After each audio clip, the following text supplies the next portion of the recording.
นอกจากอบรมตามหลักสูตรธรรมดาเพื่อให้ได้วุฒิบัตรรับรองแล้วพึงอบรมเรื่องการเทศนาการเขียนการค้นคว้าซึ่งอาจจะเป็นเรื่องเฉพาะตัวแต่ก็สามารถฝึกขึ้นมาได้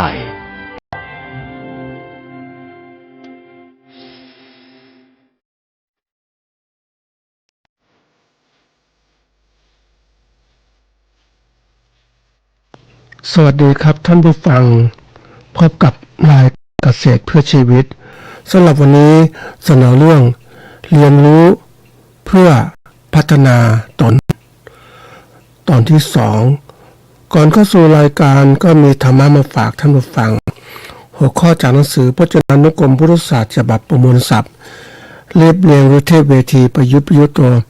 มหาจุฬาลงกรณราชวิทยาลัยพิมพ์เผยแพร่ปี2533หัวข้อธรรมะวันนี้คือร้อยคุมคำว่าร้อยคุมคือเอาดอกไม้ร้อยเป็นสายแล้วควบหรือคุมเข้าเป็นพวงเช่นพวงอุบะสำหรับห้อยปลายผู้หรือสำหรับห้อยตามลำพังเช่นพวงผู้สายเป็นตัวอย่างร้อยควบก็เรียกอย่างนี้นะร้อยควบหรือร้อยคุมนั่นแหละนะเรียกกันได้ทีนี้มันก็มีคำหนึ่งก็บอกว่าร้อยผูกนะก็คือช่อดอกไม้และกลุ่มดอกไม้ที่เขาเอาไม้เสียบก้านดอกแล้วเอาได้พันหรือผูกทำขึ้นอันนี้มันก็เป็นคำที่ว่าเป็นธรรมะอย่างไรก็แน่นอนก็เป็นธรรมะเพราะอยู่ในหนังสือพจนานุกรมพุทธศาสตร์อันนี้อันที่1อันที่2เนี่ยในการที่เราจะผูกหรืออะไรต่างๆสอนเรานะท่านผู้ฟังไม่ว่าร้อยคุมหรือร้อยผูกนะก็เป็นเรื่องของการที่ว่าเอาดอกไม้เข้าอยู่ด้วยกันนะคุมเป็นกันเป็นพวงหรือเป็นอะไรแล้วแต่เนี่ยนะมันก็ประยุกต์ใช้ในการทำความเข้าใจว่าดอกไม้ดอกหนึ่งนะมันก็อยู่มันโดดเด่นของมันอย่างระดับหนึ่งแต่เมื่อร้อยคุมมาร้อยผูกแล้วมันก็ดอกไม้หลายแล้วดอกมาอยู่ด้วยกันมันก็รู้อลังการมากใหญ่ขึ้นนะทีนี้ในประยุกต์ใช้หลักคำนี้ก็มันถึงว่ามันสอนเราอย่างไรบ้างนะสอนเราก็คือว่าเราส่วนใหญ่เนี่ยเอาง่ายๆจิตใจของคนเนี่ยมันก็ชอบผูกมัดนะผูกมัดกับหลายๆสิ่งหลายอย่างจริงๆใจมันก็ดวงเดียวจิตมันก็ดวงเดียวเนี่ยจิตคือเป็นใจคือกลางๆจิตคืออาการของใจอันนี้ตามที่หลวงปู่ฟั่นท่านอธิบายหลวงปู่เทศท่านอธิบายอย่างนั้นทีนี้มาถึงว่ามันผูกกับอะไรบ้างใจหรือจิตของคนมันผูกกับหลายสิ่งหลายอย่างมันรับเข้าไปในจิตใจมันผูกหลายเรื่องหลายราวมากมายมันก็วุ่นวายไปหมดแหละเพราะมันจิตคือผู้คิดผู้นึกมันนึกไปเรื่อยหลายเรื่องทีนี้การคิดการนึกเนี่ยมันก็ว่าเป็นมันก็เริ่มต้นจากคนที่เราจำนั่นแหละผลที่เราจำไม่ว่าความรู้ที่ศึกษามาหรือประสบการณ์ต่างๆที่ได้เรียนรู้มาก็ผูกพันในใจของคนมันก็เต็มทำให้จิตของคนมีหลายเรื่องหลายราวที่มันฝังอยู่ในจิตใจของคนมีสมองก็เคยเก็บตรงนี้ไว้นะทีนี้มันผูกเพราะอะไรมันผูกเพราะความที่เรามองเห็นประโยชน์มองเห็นเรื่องมันถูกต้องมันผูกกันได้นะมันผูกกันได้มันก็ผูกไปเรื่อยต่อ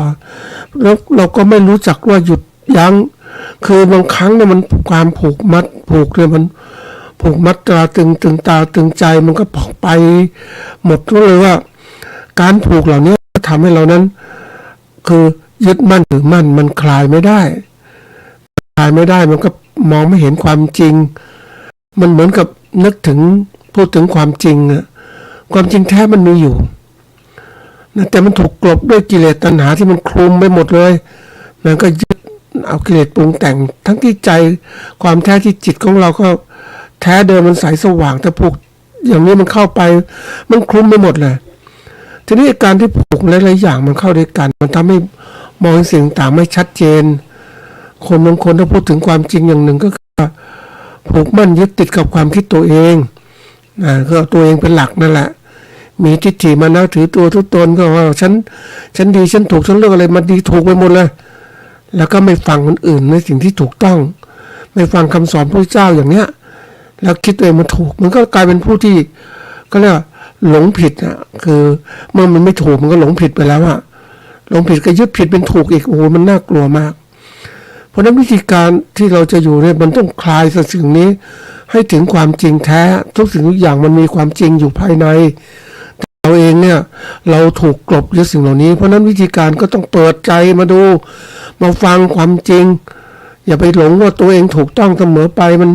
ตราบใดก็ตามที่เราเป็นปุถุชนนะท่านผู้ฟังเรายังไม่ได้ฝึกเป็นกริยชนเป็นระยะชนเราก็ต้องปรับปรุงตัวเองไม่ใช่ยึดถือว่าตัวเองถูกอย่างเนี้ยมองโลกตัวเองเป็นหลักทั้งที่ตัวเองไม่รู้อะไรเลยจะยึดถึงก็ไม่รู้เป็นความรู้มันไม่ถูกต้องวางต้องคลายออกมาให้มันถึงความแจ่มแจ้งว่าดอกไม้ดอกเดียวมันเป็นยังไงมันจะเห็นชัดเจนมันผูกพันมันสร้างจินตนาการนะท่านผู้ฟังเวลาคนเรามันผูกอะไรเนี่ยมันสร้างจินตนาการไปนู่นไปนี่ไปหมดมันเพ้อมันท่านผู้ฟังเรียกว่าเพ้อพบไปสู่สิ่งใหม่ๆจินตนาการไปทั้งที่ตัวเองไม่ถูกต้องมันก็ต้องคิดย้อนกลับมาดูตัวเองพัฒนาตัวเองเป็นสิ่งสำคัญที่สุดจงคลายความยึดมั่นถือมั่นนะคลายความโลภความโกรธความหลงคลายกิเลสตัณหาที่พาไปเราต้องคลายตรงนี้มันจะเห็นความจริงแท้จะคลายได้อย่างไรก็ต้องพัฒนาทำใจของตัวเองให้มีก็เลยมีศีลสมาธิและปัญญามจะคลายทุกสิ่งอย่างคลายจากความเรียกว่าความไม่รู้คืออวิชชาที่ทำให้เรานั้นทำให้เกิดการสังขารการคิดปรุงแต่งเกิดขึ้นมากมายถ้าคลายตรงนี้ได้เราก็สู่ความจริงแท้ของมันโลกนี้ยึดมั่นถือมั่นอะไรไม่ได้ท่านผู้ฟังเพียงเราอยู่ช่วงขนาดหนึ่งเท่านั้นเราก็ต้องพยายามที่ต้องเข้าใจอยู่ขนาดนั้นมันดีอย่างไรมันถูกทิศถูกทางถูกหลักธรรมมันจะไม่ผิดพลาดในอนาคตของเราก็ฝากไว้เป็นข้อคิดนะวันนี้เขาเรื่องของเรานะต่อคือเรื่องของเขาเรียกว่าเรียนรู้เพื่อพัฒนาตนเองนี่แหละไม่มีใครแล้วเพราะว่าจริงๆโลกทั้งโลกมันเป็นสิ่งที่เราจะต้องเข้าใจมันนะท่านผู้ฟังถ้าเราไม่เข้าใจมันเราก็หลงโลกหลงติดหลงลึกไปเนี่ยนะมันก็ทำให้เราติดกลับเลยเพราะนั้นต้องคลายตัวนี้ถ้าเราจะเข้าสู่ความจริงต้องรู้จักเข้าสู่หลักการคือเรียนรู้เพื่อพัฒนาตนเองให้ได้ทีนี้มาดูว่าย้อนกลับนิดนึงวันนี้เป็นตอนที่2เรียนรู้พัฒนาตนเองก็คือการตั้งใจเรียนทุกมิติของชีวิตทั้งมีความรู้มีทักษะมีทักษะความสามารถต่างๆอย่างมีเป้าหมายและต่อเนื่องเพื่อให้เรานั้นเขาเรียกว่าดีขึ้นกว่าเดิมดีขึ้นกว่าเมื่อวานแต่มันดีขึ้นมันก็พัฒนาตนเองใช่ไหมนี่คือตัวสำคัญแล้วดีขึ้นอะไรท้ายสุดก็เพื่อพร้อมรับการเปลี่ยนแปลงของโลกตลอดเวลาเพราะโลกมันเปลี่ยนเรายึดมั่นถือมั่นไม่ได้มันนึกถึงท่านผู้ฟังนึกถึงคำนี้ว่าก่อนเนาะนึกถึงคนนะท่านผู้ฟังมันยึดติดเนี่ยอย่างสมมติว่ามันมีหลักของศาสนาฮินดูที่บอกว่าคนเรามีชนชั้นนะมันมีชนชั้นนะคนที่เห็นชนชั้นคือคนที่สอนนั่นแหละก็คือพวกพราหมณ์ที่สร้างหลักสูตรนี้ขึ้นมาพราหมณ์นะพราหมณ์กษัตริย์แพทย์สูตรจันทานมีชนมีวรรณะนะท่านผู้ฟังที่พราหมณ์เขียนขึ้นมาเขาเพื่อเธอว่าเฮ้ยยังไงก็ตามยกย่องกษัตริย์ขึ้นมาหน่อยไว้เพื่อให้กษัตริย์สูงเพราะฉะนั้นก็มี5วรรณะคือกษัตริย์พราหมณ์แพทย์สูตร4วรรณะจันทานเป็นวรรณะสุดท้ายนี่ที่มันนึกถึงตรงนี้เพราะว่าถ้าคนเรายึดมั่นถือมั่นจนไม่เข้าใจหลักความเป็นจริงชีวิตมันคืออะไรทุกคนเกิดมาเสมอกันนะถ้าพูดหลักตามหลักพระเจ้าก็เป็นไปตามกฎแห่งกรรมและวิบากกรรมที่ทำมามันเป็นอย่างนี้มันเกิดขึ้นอย่างนี้ถ้าเราไปยึดว่าแม้มีชนชั้นมีนู่นมีนี่มันก็เลยมันปลูกฝังคนวรรณะต่างๆก็ปลูกฝังมันก็สร้างคนนี้มันทำให้มองโลกเป็นมิติอีกมิติหนึ่ง มันมีชนชั้นพวกกษัตริย์ก็เป็นแบบหนึ่งพราหมณ์ก็เป็นอีกแบบหนึ่งสูงกว่าวันนั้นที่มาใหม่ที่สุดพราหมณ์แพทย์สูตรนะกษัตริย์พราหมณ์แพทย์สูตรทีนี้วันนั้นสุดท้ายนี่จันทานเนี่ยมันไปเห็นเขาลำบากมากแต่เขายอมรับความลำบากคนนะลำบากของเขาคือยอมอาบน้ำเห็นที่ตะโพธารามนะอาบน้ำจากที่คนอื่นอาบแล้วดำคล้ำไปหมดก็ยังอาบมันนึกถึงนี่ทำไมคนมันปลูกฝังจิตใจที่เป็นเชื่ออย่างนี้ทั้งที่น้ำก็จะอาบที่อื่นฉันก็เป็นคนเหมือนกันแต่ยอมรับที่อาบคนอื่นเพราะเป็นความเชื่อที่ปลูกฝังในจิตใจคนความเชื่อดังเดิมมันเป็นความคิดมันเชื่อมั่นถือมั่นแล้วมันเป็นกำแพงความกั้นความรู้ความคิดที่ดีมันก็พัฒนาตนเองไม่ได้มันก็จมอยู่อย่างนั้นแหละท่านผู้ฟังคนเราเนี่ยถ้าไม่รู้จักนึกถึงความจริงที่พระทรงสอนเนี่ยนะเราจะหลงผิดไปมากมายทีเดียวนี่คือตัวอย่างเพราะนั้นเมื่อเป็นอย่างนี้ปุ๊บมันนั่งคิดคนเราเนี่ยถ้าเราถูกกรอบความคิดครอบงำด้วยความเชื่อความรักความอคติต่างๆมันผูกพันมันก็ทำให้มองเห็นความเป็นจริงไม่ได้เมื่อเห็นจริงไม่ได้ก็พัฒนาตัวเองไปทางที่ถูกต้องไม่ได้ก็ทุกข์ยากลำบากเนี่ยมันเป็นสิ่งสำคัญนะท่านผู้ฟังบางทีเรานึกถึงทำไมคนไม่ยอมพัฒนาตนเองก็พัฒนามันไปไม่ได้เพราะมันติดด้วยความคิดมันเหมือนว่าเนี่ยออกมาจากชีวิตชาวนามันทำไมมันลำบากอย่างนี้นะเนี่ยไอ้ความทุกข์มันเกิดขึ้นมันผู้ลำบากอย่างนี้เรานาตั้งแต่เด็กๆอย่างเนี้ยมันลำบากมันทุกข์ยากในความคิดแล้วถ้าเราติดกับความคิดทุกข์ยากลำบากอยู่จมอยู่งั้นได้ยังไงเราก็หาทางออกใช่ไหมเนี่ยมันก็ต้องไขว่คว้าอะไรที่เป็นทางออกของการที่พัฒนาชีวิตก็คือการต้องมีการศึกษาทำให้เราฉลาดขึ้นนี่ศึกษาในระบบมันก็แน่นอนก็ไม่มีเงินเท่าไหร่ใช่ไหมแต่มันก็ต้องคิดออกจากจะร่ำรวยก็ต้องออกมาจากนี้คิด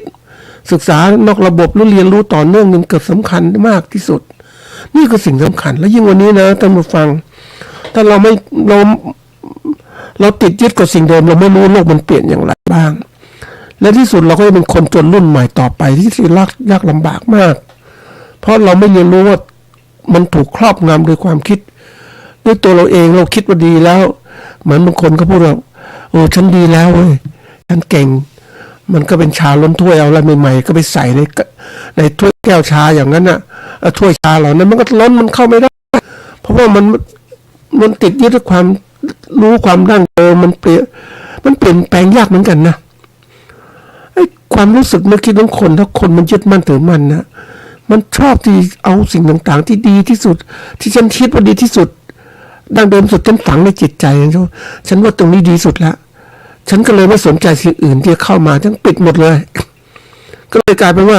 ที่สุดมันก็เรียกคนตกโลกคนตกล่องคนไม่ทันโลกเพราะยึดถือเดิมๆโลกมันเปลี่ยนอะไรต่างๆความรู้ต่างเราก็หาความรู้ที่เป็นสัจธรรมความจริงแท้แต่เราจะมาติดแต่เปลือกไม่ได้มันต้องหาโลกมันเปลี่ยนตลอดเพราะฉะนั้นตรงที่แบบความหมายการพัฒนาตัวเองเนี่ยสำคัญมากต้องเรียนรู้ตลอดเวลานะท่านผู้ฟังถ้าเราไม่เรียนรู้เราไม่ทันโลกเศรษฐกิจการเมืองสังคมสิ่งแวดล้อมมันโคตรหมดอ่ะถ้าเรามองไม่ออกนะมันเป็นเรื่องที่ต้องคิดมากเลยนะมันคิดยังไงมันต้องมีตัวที่ก่อให้เกิดถ้าเราเป็นคนหัดคิดแล้วมองเนี่ยมันจะเห็นเลยคนที่มองโลกบ่อยๆนะเข้าใจโลกมันเห็นนะเห็นโลกที่เปลี่ยนใช่ไหมเห็นโลกที่ยั่งยืนมันยั่งยืนอย่างไรมันจะรู้สิ่งที่เราคิดยังดีอย่างนี้มันดีจริงหรือเปล่าเพราะมันเห็นโลกที่กว้างขวางมันจะรู้วิเคราะห์ยังไงบางคนบอกให้ถูกไหมเป็นชาวนาเธอดีอย่างงู้นหากินสบายมีควายมีนามีอะไรต่างอากาศเย็นสบายมันกล่อมมันสอนทำให้เราไอ้คนพูดมันมีคนพูดเยอะเป็นชาวนามันสบายไม่ต้องคิดอะไรอยู่ครับสบายมีข้าวในยุ่งมีปลาในน้ำอะไรจะกินก็ปลูกไปเถอะคือสอนเราอย่างเงี้ยมันทำให้คนหลงใช่ไหมเพราะว่าคนไม่ได้รู้ความจริงไอ้คนพูดเนี่ยพูดให้คนไปทำอย่างนี้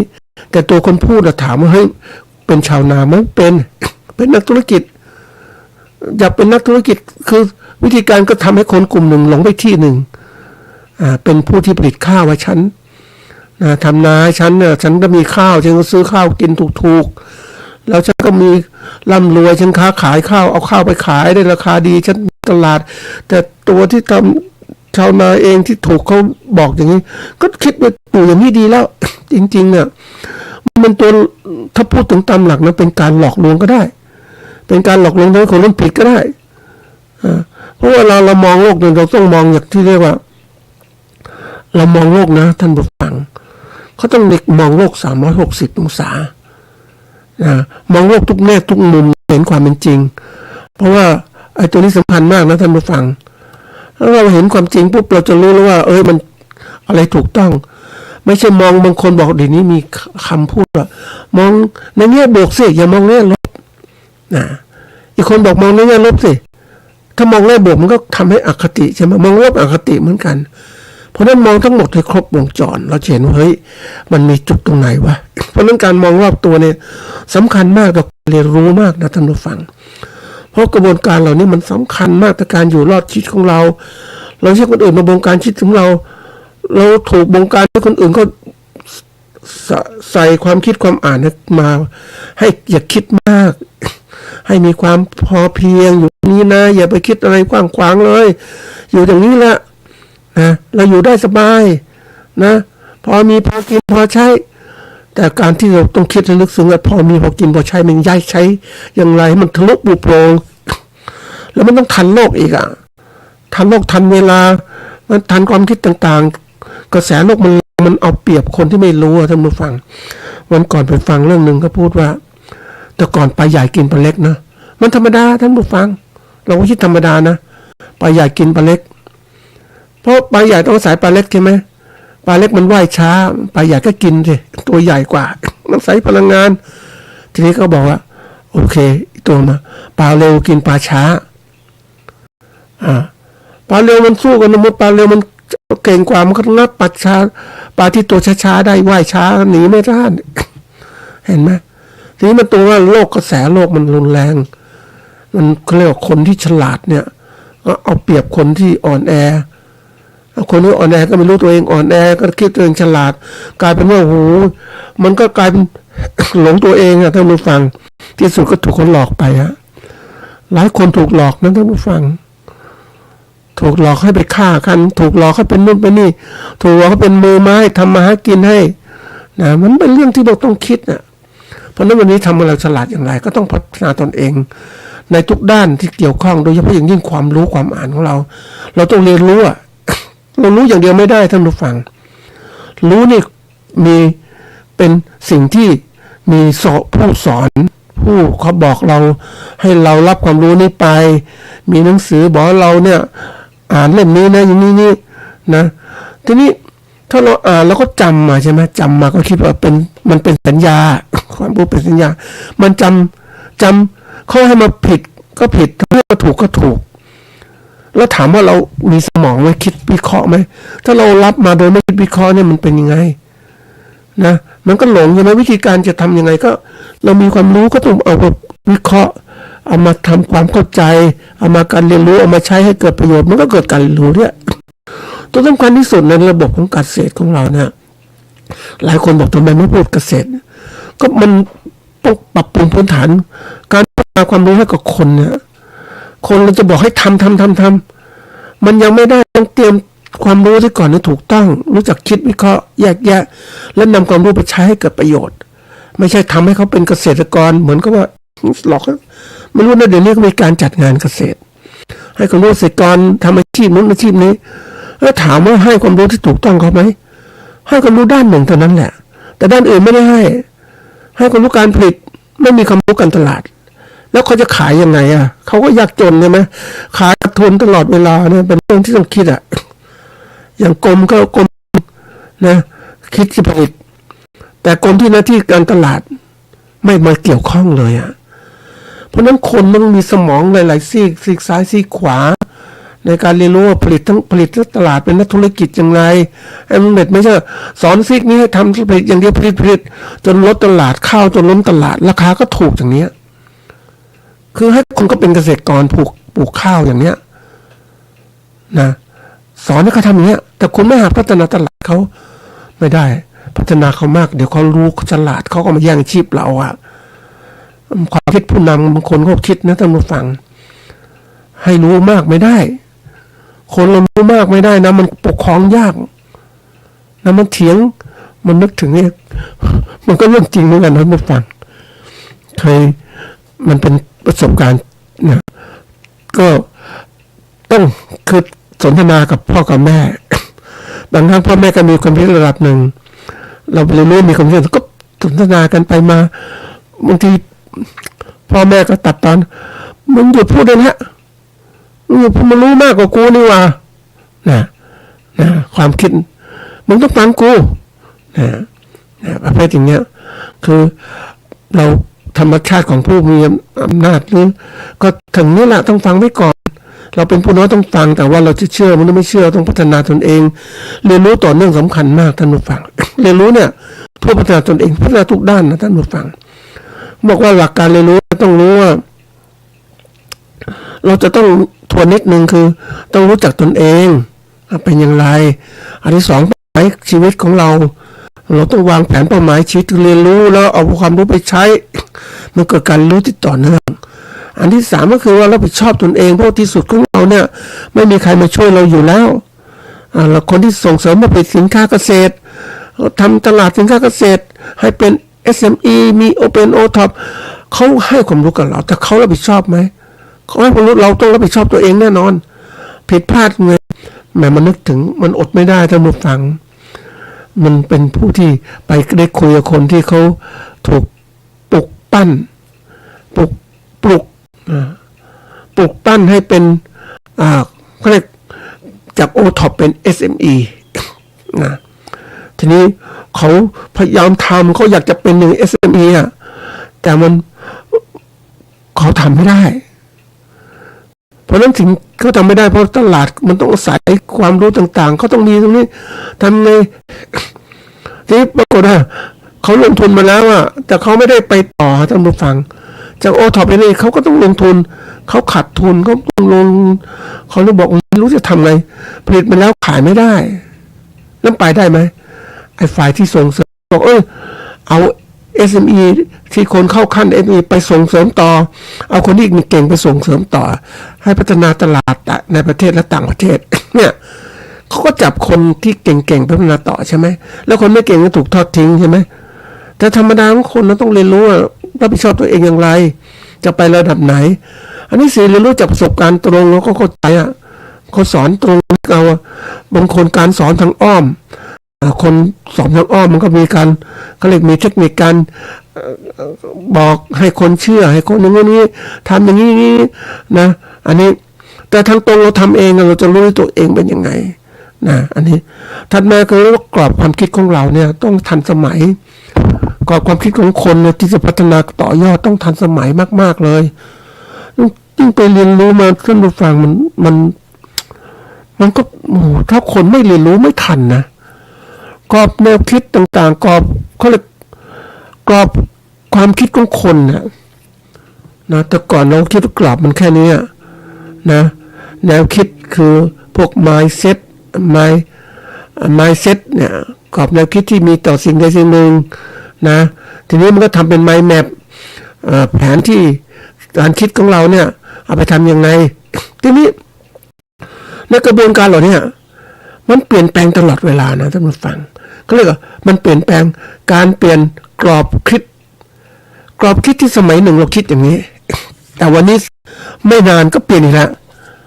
มันเปลี่ยนเร็วมากๆท่านผู้ฟังถ้าคุณเปลี่ยนช้าคุณก็พัฒนาได้ช้านะมันนึกถึงว่าทำไมมันมีคำหนึ่งเขาบอกว่าถ้าคุณอยากสำเร็จเนี่ยคุณต้องปรับตัวให้ทันกับการเปลี่ยนแปลงของโลกนะแล้วนำการเปลี่ยนแปลงโลกคุณจะรู้เขาบอกคำที่สอนเราคือว่าอดีตเป็นบทเรียนอนาคตคือเป้าหมายปัจจุบันคือเราต้องทำลงมือทำตอนนี้มันเร็วที่สุดถ้าเราทำช้ามันไปไม่ได้วันนี้มาดูสถานการณ์เศรษฐกิจที่มันเขาเรียกมันชะงักงันผลิตสินค้าเกษตรก็ขายไม่ได้ ได้ไม่ได้ราคาเท่าที่ควรจะเป็นคนที่บริโภคก็ไม่มีกำลังซื้อเพราะไม่มีเงินมากมายนะเงินมากมายที่จะซื้อสินค้าที่มันราคาแพงกว่าเดิมเห็นไหมวันนี้ที่รัฐบาลใช้กลยุทธ์ที่ว่าไทยช่วยไทยก็คือพยายามเอาเงินมาล่อให้คนไปลงทะเบียนแล้วรัฐบาลช่วยนึงคนก็ต้องเอาเงินส่วนตัวไปจ่ายเนี่ยบางคนไม่มีจะจ่ายทำไงท่านผู้ฟังแต่ว่าต้องจ่ายเพราะว่าถ้าไม่จ่ายก็ไม่ได้เงินช่วยมันบีบบังคับนะไม่บังคับกันทีนี้ทั้งหมดช่วงเวลานี้จะเป็นอย่างไร อันนี้เดือนที่2เดือนที่3 4จะทำยังไงท่านผู้ฟังวันนี้นะสถานการณ์เศรษฐกิจของประเทศเราเนี่ยรัฐบาลก็เก็บภาษีไม่ได้ตามเป้าเงินไม่พอจ่ายนะใช้จ่ายสิ่งที่มันเขาเรียกอะไรวางแผนการจ่ายคนมันเหมือนกับว่าคนแหละท่านผู้ฟัง เวลามีเงินก็ซื้อนู่นซื้อนี่จับจ่ายนู่นนี่ไปแต่เวลาหมดเงินทำไงเพราะสิ่งที่ซื้อมาเนี่ยนึกถึงคนที่เอาตัวอย่างนะท่านผู้ฟังของจริงนะตอนคนมีเงินนะซื้อไม้ประดับมาหลายอย่างเอามาเพื่อจะมาดูมันสวยงามนะแล้วก็มีความสุขใจมีเงินซื้อทีนี้เริ่มเงินหมดนะท่านผู้ฟังก็ไม่ซื้อเพิ่มละก็ต้องดูแลต้นไม้เดิมต้นไม้เดิมแล้วปรากฏต้นไม้เดิมต้องกินน้ำกินปุ๋ยใช่ไหม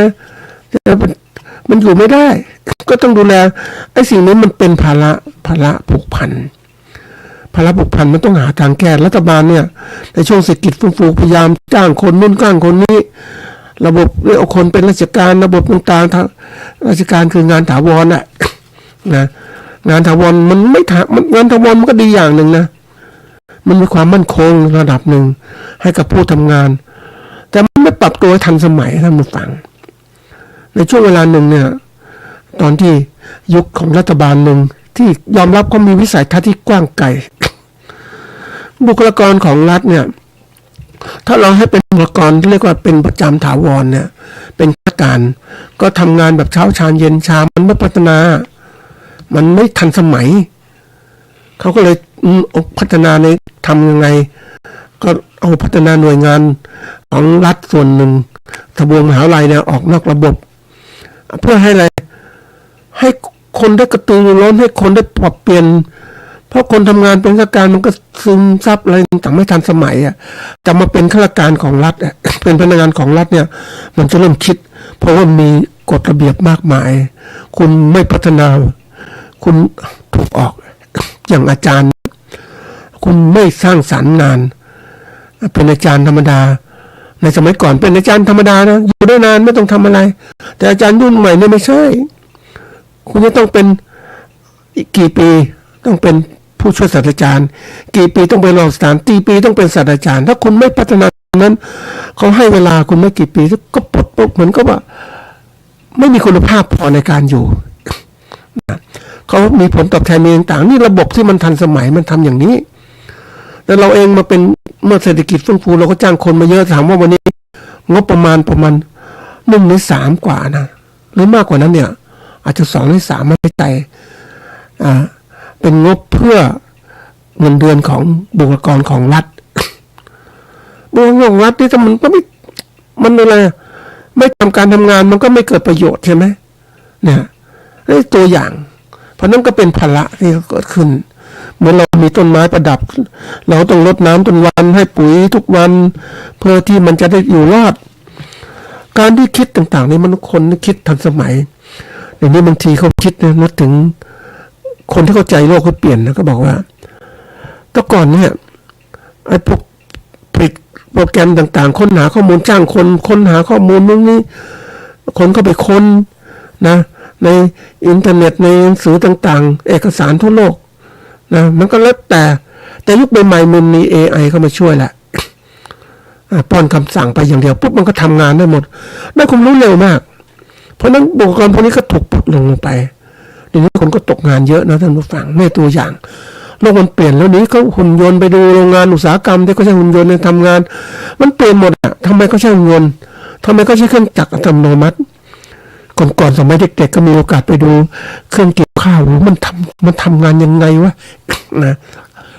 ก่อนเราเกี่ยวกว่าจะได้โอ้โหเท่าไหร่งานเนี่ยใช้เวลาหลายชั่วโมงทีเดียวเดี๋ยวนี้มันเครื่องจักรแป๊บเดียวเองไหมเครื่องเกี่ยวข้าวเนี่ยมันความทันสมัยมันเกิดขึ้นนี่คือตัวอย่างที่คนที่ต้องเรียนรู้ให้มันทันกับโลกอ่ะเพื่อพัฒนาตนเองเราต้องอะไรวิธีการเรียนรู้เพื่อพัฒนาตนเองนั้นคือเราต้องตั้งเป้าหมายของเราว่าเราอยากจะเป็นอะไรเป้าหมายชีวิตก็ต้องทำว่าวันนี้อย่าไปคิดว่าเราขอแค่นี้พอไม่อยากคิดอย่างนี้นะเราต้องคิดถึงว่าพวกนี้เรื่องข้างหน้าเราอยู่รอดอย่างไรให้มันคงและยั่งยืนคิดแค่นี้คือเป้าหมายไม่ใช่มีชีวิตวันๆมีพอกินพอใช้มันไม่ใช่แล้วโลกมันเปลี่ยนเร็วมากเพราะนั้นความไม่มั่นคงมันเกิดขึ้นตลอดเวลามันมีต้องมีเป้าหมายสั้นกลางยาวต้องทำเลยทำแบบนักธุรกิจถ้าทำทุกอาชีพต้องทำอย่างนี้เราจะคิดเล่นๆไม่ได้นะยังคิดหลายคนทำอะไรเล่นๆไปเรื่อยๆอยู่ไปวันๆจะคิดจะเที่ยวจะกินจะเที่ยวสบายๆไปเห็นคนที่เขาว่าชีวิตมันเรียกว่าชีวิตบัดซบนะท่านผู้ฟังแต่ว่าเป็นเรื่องของว่าชีวิตที่เขาตั้งเป้าหมายที่ผิดพลาดเนี่ยเขามันมีเงินตอนช่วงทำงานหากินมีเงินก็ใช้เงินสนุกสนานพอผลปุ๊บคนเราตอนที่เด็กๆมันไม่มีเงินแต่ทำงานมีเงินก็อยากจะกินจะใช้ตามใจตนเองจะเสพจะอะไรจะกินเหล้ากินยาต่างๆทั้งหมดเลยคือคิดมีความสุขเนี่ยแล้วถามว่าข้างหน้าเป็นยังไงนะไปเจอคนที่โอ้ยลำบากนะท่านผู้ฟังอันนี้มันขั้นตอนที่ตอนมีความสุขทีนี้ความสุขมันใช้ชีวิตไปเสเพลท่านผู้ฟังหนึ่งก็เริ่มมีสุขภาพไม่ดีบริษัทปลดออกจากงานไม่มีงานทำชีวิตมันไม่มีเงินน่ะไม่มีเงินทำไมก็มันก็ใช้ชีวิตแบบใช้เงินเก่าๆจนหมดอ่ะแล้วก็มาบอกชีวิตบัดซบชีวิตคือการเป็นอยู่ที่คุณต้องรู้จักดูแลคุณไม่รู้จักดูแลคุณชีวิตตกระกำบากจะไปโทษชีวิตว่าบัดซบอย่างไรมันเป็นที่ตัวเจ้าของต้องตั้งเป้าหมายชีวิตนะทุกอาชีพต้องทำนะท่านผู้ฟังว่าอย่างเราเป็นเกษตรกรเนี่ยอยากจะดีขึ้นกว่าเดิมไม่ดีก็เปลี่ยนพืชเปลี่ยนอะไรต่างๆเปลี่ยนสัตว์เลี้ยงเปลี่ยนอะไรเปลี่ยนให้มันดีขึ้นแล้วพัฒนาตลาดให้มันดีขึ้นเป้าหมายอันที่สองประเมินตนเองและวิเคราะห์งานต่างๆวิเคราะห์ประเมินตนเองทำให้ดีที่สุดนะท่านผู้ฟังแล้วทุกอย่างเนี่ยอย่างที่มาทำอะไรเตรียมชีวิตที่ดีพอแล้วเพราะว่าเรากลัวความเสี่ยงทุกอย่างมีความเสี่ยงคือการเกิดขึ้นของสิ่งที่ไม่ต้องการไม่เป็นไปตามที่เราคาดหวังมันเสี่ยงชีวิตเดี๋ยวนี้มันมีความเสี่ยงมากนะท่านผู้ฟังอย่างเราเคยคิดไหมว่าเรามีเงินเนี่ยก่อนก็บอกมีเงินแค่นี้พอนะ1-2 ล้านพอเดี๋ยวนี้ไม่ได้หรอกท่านผู้ฟังเพราะมันค่าเงินมันตกต่ำมันเร็วมากเกินก็เฟ้อแล้วคุณไม่พอใช้คุณจะทำอย่างไรคุณต้องเตรียมชีวิตมันมีช่องในการเตรียมคุณต้องรู้ว่าช่องว่างชีวิตเป็นอย่างไรเราเมื่อนี้เราต้องมีความรู้ว่าความรู้ของเรามันทันสมัยมันทันกับโลกไหมมันยังขาดอะไรต้องพัฒนาตนเองวันนี้อย่างเราเป็นเกษตรกรเรามีความรู้ข้าวคำนี้ข้าวนี้ต้องดีเนี่ยพันธุ์ข้าวนี้ดีเราคิดว่าดีจริงไหมเนี่ยเราต้องถามมันดีจริงไหมโอ้มันดีไม่จริงอะเพราะว่าเราไปเห็นข้าวคนอื่นก็ทำไมเขาได้มากกว่าเราอะรายหนึ่งได้มากกว่าเราทำไมเราได้แค่นี้ ก็มาดูสิ่งที่เราคิดมันดีมันไม่ดีมันดีขนาดหนึ่งเท่านั้นแหละแล้วโลกเปลี่ยนมันก็เปลี่ยนไปใช่ไหมเดี๋ยวนี้พันธุ์ข้าวดีๆโหท่านผู้ฟังปลูกได้ผลิตที่ดีแล้วก็อะไรดีมากมายนี่ต้องคิดนะนี่คือช่องว่างที่เกิดขึ้นต้องหาทางพัฒนาจะพัฒนาอย่างไรก็ต้องอันถัดมาก็ต้องมีการวางแผนตัวสำคัญคือวางแผนการเรียนรู้ของเรานี่แหละเราส่วนใหญ่เนี่ยท่านผู้ฟังเราไม่ค่อยให้ความสำคัญเรื่องนี้เลยนะเราใช้ชีวิตไปเรื่อยๆไม่ค่อยมีแผนคือใช้ชีวิตแบบคนรุ่นเก่าอะรุ่นเก่าเนี่ยใช้ชีวิตคุยกับพ่อแม่เพราะสมัยก่อนมันเหมือนกับว่าอยู่อะไรต่างมันดีไปหมดอะในนั้นมีปลาในนามีข้าวไม่ต้องวางแผนทำให้ดี เดี๋ยวพรุ่งนี้ก็ดีเองเราคิดแค่นั้น ก็ทำไปมันก็ดีจริงๆเพราะน้ำท่ามันดีนะไม่เหนื่อยไม่อะไรก็อยู่ไปสบายๆกันมาฟังมันก็เรียกติดสุขตรงเนี้ยเราไม่มีแผนชีวิตเลยเป็นยังไงเป้าหมายจะเป็นยังไง ลูกจะเรียนรู้มากไหมลูกจะตกระกำลำบากไหมเดี๋ยวนี้คนก็ยอมรับนะท่านฟังมีคนอยู่จำนวนมากนะท่านฟังที่เริ่มรู้ชีวิตเริ่มมีวางแผนบางคนนะท่านฟังยุคนี้เขาคิดนะไม่แต่งงานไม่มีครอบครัวไม่วุ่นวายฉันมีชีวิตจากผู้เดียวสบายกว่าเนี่ยอันที่สองเริ่มมีความคิดว่าถ้าแต่งงานแล้วไม่มีลูกนะมีลูกเป็นภาระโอ้ยค่าเรียนเยอะแยะไปหมดเลยกลัวแบบที่สามเนี่ยมีลูกก็ไม่มีมากมี1 หรือ 2คนก็พอละนะคือคิดนี่คือเริ่มคนได้รู้จักสถานการณ์มันก็เริ่มทำให้คนรู้จักการวางแผนทุกเรื่องที่บางคนมันนึกถึงทำไมวะคนเก่าแก่เขามีลูกครอบครัวมีลูกเยอะแยะเลยนะ10 กว่าคนนะมันก็เพราะก็ต้องการแรงงานใช่ไหมมาช่วยงานต่างๆเขาคิดแค่นั้นมันคิดอะไรแต่คนรุ่นใหม่กลายว่ามีลูกเป็นภาระก็เลยกลายว่าเดี๋ยวนี้มันคิดตอบแล้วว่าเฮ้ยเพราะฉะนั้นไปเห็นคนที่เขาคนฝรั่งเนี่ยเขาเริ่มคิดนะการมีลูกเนี่ยเป็นทรัพยากรสำคัญนะท่านผู้ฟังเป็นทรัพย์สินนะลูกนี่คือทรัพย์สินที่เคลื่อนที่ไปมาได้รู้จักประคองให้ดีๆมีลูกให้มันเหมาะสม 3-4 คนแต่ละคนมีการศึกษาดีมีความสามารถทำการทำงานมันก็สร้างทรัพย์สินได้มากขึ้นใช่ไหมธุรกิจต่างๆมากขึ้นนะแต่คนบอกมีลูกเป็นภาระเนี่ยนี่มองโลกมันแตกต่างกันนะมันต้องเห็นกระจ่างชัดอย่างนี้มันต้องเริ่มอย่างนี้คือการวางแผนทำอาชีพต่างๆเหมือนกันต้องวางแผนระยะไกลด้วยอันที่ 4ต้องเลือกวิธีการเรียนรู้ที่เหมาะสมกับตนเองเอาก่อนเนี่ยความรู้ต่างๆมันถูกโลกไม่ทันสมัยท่านผู้ฟังก่อนหลังสงครามออกมาแล้วเนี่ยประเทศไทยก็ส่งเสริมให้คนมีลูกเยอะๆแต่ว่าการศึกษาเราไม่มีระบบการศึกษาเราด้วยมันคือรัฐบาลเนี่ยมันความรู้ความสามารถในผู้บริหารไม่เก่งนะความรู้สามารถสมัยก่อนเขาบอกว่าอยากให้คนเรียนรู้มากเลยแต่เดี๋ยวนี้คนรัฐบาลบอกต้องพัฒนาคนให้คนมีความรู้เพื่อที่จะไปทำธุรกิจต่างๆสร้างเงินสร้างทองได้มากขึ้นก็เริ่มมีการเปลี่ยนเพราะนั้นเขาก็เริ่มมีการส่งเสริมให้คนเรียนรู้จากความรู้น้อยนะจบป .4 ให้มีการศึกษาผู้ใหญ่ต่อยอดมีการศึกษาสมัยก่อนมหาลัยก็เป็นมหาลัยปิดฟังคนมีเงินเขาเรียนในมหาลัยนั่นคืออนาคตพวกนี้เขาจะดีเป็นพวกนักศึกษา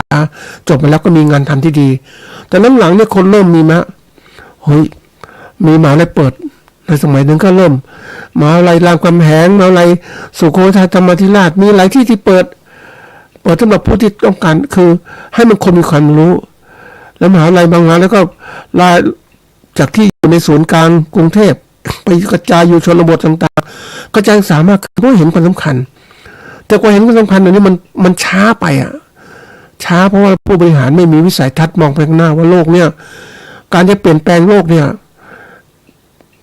คนสำคัญที่สุดครับเพราะคนคือเป็นผู้ที่คิดผู้ที่ทำถ้าคนมีคุณภาพมีการศึกษาดีมีคุณภาพมีความสามารถมีคุณค่าในการเปลี่ยนแปลงโลกนี่คือสิ่งสำคัญเขาเริ่มเห็นอย่างสิงคโปร์อย่างเงี้ยไหมเราเนี่ยกว่าจะเห็นมันหลาย10 ปีมันจะตกโลกคือไม่ทันเขาว่าผู้บริหารเราเนี่ยมันเหมือนประเทศไทยเนี่ยอย่างเป็นเผด็จการเนี่ยนะพัฒนาก็ไม่ดีอะไรก็ไม่ดีเผด็จการตลอดเวลาคนไหนคิดต่างก็จับไปหมดอย่างเนี้ยคนที่เก่งๆเขาคิดต่างนะเขามองเห็นนะการที่มีความคิดต่างเนี่ยทำให้เกิดวิสัยที่จะทัดการคิดต่างคิดนอกกรอบบ้างถ้าคิดในกรอบเนี่ยมันก็เหมือนว่าข้าราชการเนี่ยคิดในกรอบอยู่เท่านี้แต่ข้าราชการพวกพนักงานมหาวิทยาลัยยุคใหม่เขาคิดนอกกรอบด้วยคิดในกรอบคิดนอกกรอบทำยังไงฉันจะทำให้สำเร็จในการทำงานให้มีผลงานอยู่ได้ในมหาวิทยาลัยได้เงินดีๆนะแต่ถ้าคนคิดในกรอบต้องอยู่อย่างเงี้ยทำข้าราชการอยู่ทั่วไปกินทำงานไปเรื่อยๆเช้าชามเย็นชามไม่ต้องคิดอะไรเพราะไม่มีประเมินก็ขั้น2 ขั้นตอนนั้นแหละฉันอยู่ไปเรื่อยๆ กินเสร็จแล้วก็มีบำนาญกินมันผิดกับเอกชนนะท่านผู้ฟังเพราะนั้นคนที่มีคุณภาพดีๆเขาก็ออกไปทำงานดีกว่าเขาคิดนะเพราะฉะนั้นวิธีการที่เราจะเรียนรู้เนี่ยจะบอกว่าเดี๋ยวนี้มันเปิดกว้างแล้วก็เรียนรู้มากขึ้นนี่มันมีมากขึ้นยังไงตอนเนี้ยความรู้วิชาการเยอะแยะนะท่านผู้ฟังอย่างวันนี้ไปดูสารคดีก่อนเราดูโทรทัศน์ก็เป็นความรู้หนึ่งนะแต่ตอนนั้นมันแคบต้องผู้ทำรายการนะตกก่อนมันต้องฟังวิทยุนะต่างประเทศเป็นนู่นนี่เดี๋ยวนี้อยู่อยากจะดูอะไรนะไปดู YouTube ดูโทรทัศน์ต่างประเทศบ้างเป็นยังไงมันจะเห็นโลกที่เปลี่ยนเห็นโลกกว้างขึ้นความคิดก็ต่างเขามากขึ้นมันจะกลับมามองให้ทำไมเราเองเนี่ยประเทศเราไม่เจริญก็เพราะอย่างเนี้ยแต่ก่อนมันถูกครอบงำเยอะแยะไปหมดเลยครอบงำหลายอย่างครอบงำแค่นี้ก็พอแล้วไม่ต้องไปทำเยอะแยะก็เมื่อเราก็เลยพัฒนาไม่ทันสมัยกับโลกที่เปลี่ยนแปลงแล้วคนสำคัญวันนี้คนทุกคนเลยไม่ว่าอาชีพเกษตรอาชีพอื่นต้องรีบพัฒนาตนเองเรียนรู้ให้มากขึ้นไปเรียนรู้มีงานที่ไหนไปนะมีหนังสือก็ไปอ่านความรู้ต่างๆมากขึ้นไปดูแล้วเดี๋ยวนี้คนไทยไม่ค่อยอ่านนะมีวิทยุดีๆก็ไม่ฟังรายการดีไม่ฟังแต่รายการเพลงโทรทัศน์ดีๆก็รายการดีไม่ฟังดูละครดูข่าวนู้นไปนี้มีความคิดสร้างสรรค์อะไรโทรทัศน์ที่มันทำรายการยุ่งมันไม่ทันสมัยเราดูต่างประเทศมันทันสมัยกว่ามันต้องการเจาะลึกยังไงนะคนไม่ทำมีหนังสือดีๆก็ไม่อ่านก่อนหนังสือมันก็เดี๋ยวนี้มันแพงขึ้นนะเขามีการวิเคราะห์ว่าไปคนไม่อ่านหนังสือเพราะมันกว่าจะความรู้ได้ช้ามากเลยนะแล้วอย่างคนไม่กระเจาะท่านผู้ฟังเอาความรู้กว้างๆแต่ไม่เป็นการเจาะลึกคนมันต้องมีความรู้ทั้งสองอย่างนะทั้งกว้างและลึกมันถึงจะเอาทรัพยากรต่างๆมาใช้ได้มองวิเคราะห์ได้อย่าไปเชื่ออย่างข่าวสารมันต้องฟังข่าวสารของอะไรสถานีต่างๆบางทีมันก็มันย่นเยอะมันเหมือนกับว่ากว่าจะถึงตัวประเด็นหลักนะมันช้าเดี๋ยวนี้ต้องพูดตรงๆตัดไปเลยว่าต้องการให้รู้อะไรอย่างนี้เอาอย่างนี้ดีกว่าเพราะว่ามันจะทำให้เราจะมันเหมือนกับตีเขาเรียกมันคุมจะตีมาแล้วชอบมากนะเขาถือว่าจะให้ความรู้คนต้องให้ตรงๆไปเลยแต่คนบางคนก็รับไม่ได้เพราะมันไม่เหมือนก็มันหนักเกินไปนะก็ขอเรียนรู้แบบธรรมดามันก็เลยไม่ทันนะท่านผู้ฟังเพราะนั้นเนี่ยที่บอกเรียนรู้กับตัวเองต้องพยายามตัวเองให้ทันสมัยมากๆนะท่านผู้ฟังแล้วต้องพยายามที่ต้องถัดมาคือพยายามที่จะต้องสร้างวงจรเรียนรู้ตัวเองต้องมีการวางแผนลงมือทำประเมินผลปรับปรุงแนวทางศึกษาให้มากขึ้นแล้วก็พยายามที่ว่าสร้างนิสัยสะท้อนคิดของตัวเองแต่ละอย่างบทเรียนไม่ว่าจะทำอะไรแล้วแต่มันสะท้อนความคิดนะเราเห็นแต่ก่อนนั้นคิดฝากท่านผู้ฟังเหมือนกันนะคิดว่าเราดูอะไรเราไปเที่ยวนิการเนี่ยไปดูอะไรเราได้อะไรไหมเราคิดอะไรต่ออย่างเขามีตอนนี้มีนิทรรศการโลกเกษตรนะเราไปดูไหมคนไม่ไปหลายคนไม่เคยรู้นะท่านผู้ฟังแล้วไปดูสมมติเราไปเนี่ยเราเก็บอะไรเราได้แล้วแต่ละส่วนราชการแสดงงานนู้นนี้แล้วมันมีแต่ข้อดีมันเอาผลงานมาแสดงแล้วก็เป็นคนสมัยก็จดอะไรที่ทันสมัยมาใช่ไหมเราดูเสร็จแล้วประเมินว่าเราได้อะไรแล้วก็หัดคิดบันทึกของเราว่าได้อะไรที่แตกต่างจากเดิมนะสมัยก่อนเราได้ถ้าเราไปดูงานบ่อยๆจะรู้เนี่ยนี่เราได้แล้วปุ๊บมาอันที่สามคิดอะไรต่อเราจะเอาความคิดเหล่านี้ที่ไปดูมาเอาพัฒนาอะไรเกิดประโยชน์เกิดขึ้นนะเนี่ยเป็นจุดสำคัญเราอ่านหนังสือสักเล่มนึงหนังสือวิชาการเจาะลึกลงไปก็บอกอะไรเราอ่านเล่มที่สองก็บอกอะไรเราเอามาคิดต่อแล้วสร้างเล่มของเราเขียนว่าเราจะทำยังไงความรู้ของเราจะแตกเขาเรียกแตกหน่อมันเรื่องสำคัญนะ แตกหน่อใหม่มันเป็นเรื่องของการลูกผสมหลายสิ่งหลายอย่างมันเป็นตัวสำคัญที่จะทำให้เราเจริญก้าวหน้าและสำคัญที่สุดถัดมาคือร่างการดูแลสมดุลชีวิตและจิตใจควบคู่การเรียนรู้แล้วต้องพัฒนาจิตใจเราด้วย เปิดกว้างแนวคิดของการพัฒนาการเรียนรู้ที่เพื่อพัฒนาชีวิตนั่นน่ะมันต้องเป็นการวางแผนระยะยาวเรียนรู้ไปเรื่อยๆทุกวันทำไปเรื่อยๆทำมันบ่อยครั้งจนกระทั่งเป็นกิจวัตรเป็นรู้ที่ต้องเชื่อมกับเวลาชีวิตตลอดเวลามาใช้มันต้องคือจะหนักอย่างอื่นไม่ได้เพราะว่ามันต้องทำอาชีพการงานที่มันก็ทำไปแต่ว่าเอาความรู้นี้มาใช้มันหล่อหลอมจริงๆท่านผู้ฟังอย่าไปกดดันจริงๆมันคนบางคนก็เครียดนะถ้าเกิดการความเครียดมันชัดเจนว่าเราเองเนี่ยสมมตินะคนปฏิเสธโลกเพราะว่าโลกรุ่นใหม่นะความรู้มันเอาแค่นี้พอแล้วคนปฏิเสธโลกแต่คนอีกรุ่นมันก็บอกต้องเข้าสู่การเรียนรู้มากๆขึ้นแต่รู้มากๆขึ้นมันเครียดอ่ะมันหลายเรื่องเยอะแยะไปหมดเลยมันเกิดความกลัวยังไม่หลายอย่างมันมองเห็นโลกเป็นไงมันก็กลัวแต่ทีนี้เราอยากจะกลัวยังไงอ่ะก็ต้องออกไปสิกลัวก็หัดคิดวิเคราะห์มีข้อมูลแล้วเนี่ยก็เชื่อมต่อไปเลยความเครียดเป็นตัวสำคัญที่ทำให้เรานะเขาเรียกเครียดเป็นอารมณ์นะท่านผู้ฟังอารมณ์ที่มีอารมณ์อื่นๆหลายอารมณ์อยู่ด้วยกันมันแข่งขันมันอัดแน่นไปหมดอ่ะมันทำให้ผู้ปฏิบัติมันเครียดคนผ่านความเครียดไม่ได้ก็เลิกท้อถอยการกดดันมันเกิดขึ้นแต่ถ้าเราผ่านตรงนี้ได้เนี่ยมันมีโลกทัศน์ที่ชัดเจนคนบางคนก็บอกรับความรู้ใหม่ๆนะเอามาเหมือนเราเองอ่ะตัวอย่างง่ายๆนะเราอยากจะมีต้นไม้ใหม่ๆเกิดขึ้นต้นไม้เดิมก็ธรรมดาต้นไม้ใหม่มาทำไงเอามาปลูกสิมันเป็นไหมก็เป็น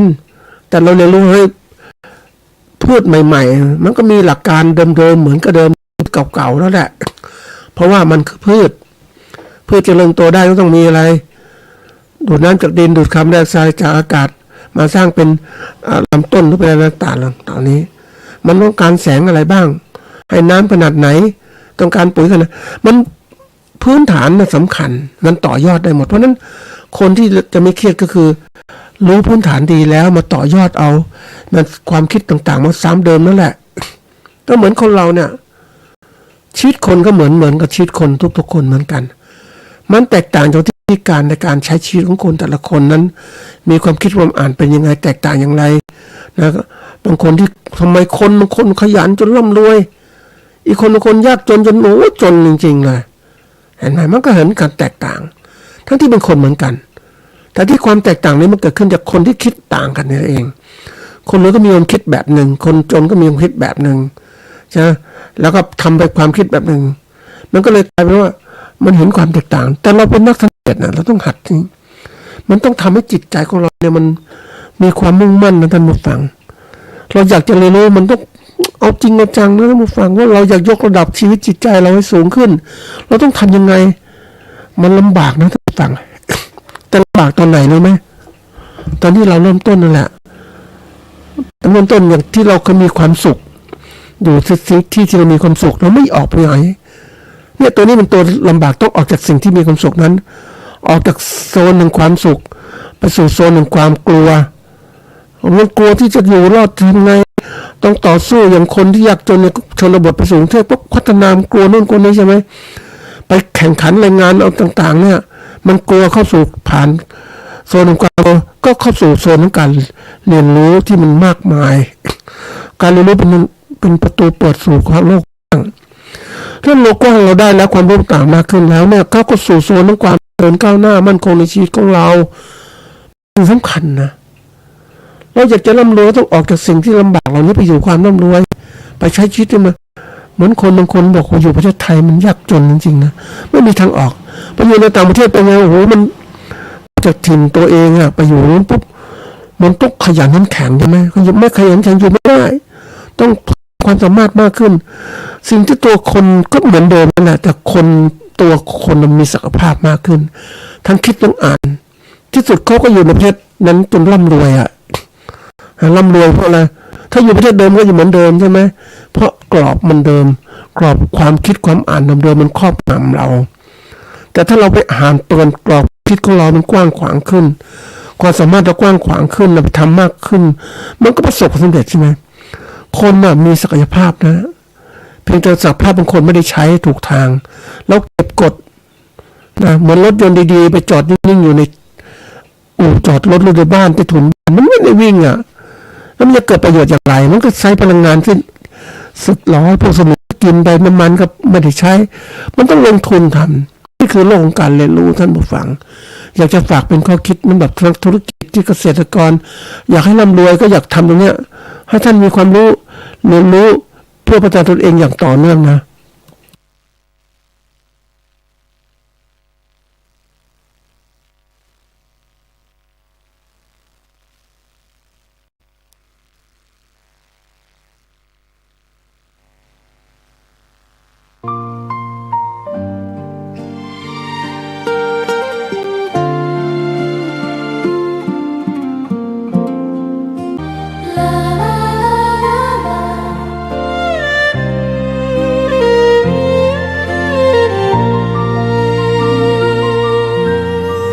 แสงทองร่ำไรในยามอุตสาหอยู่ทุกแห่งหน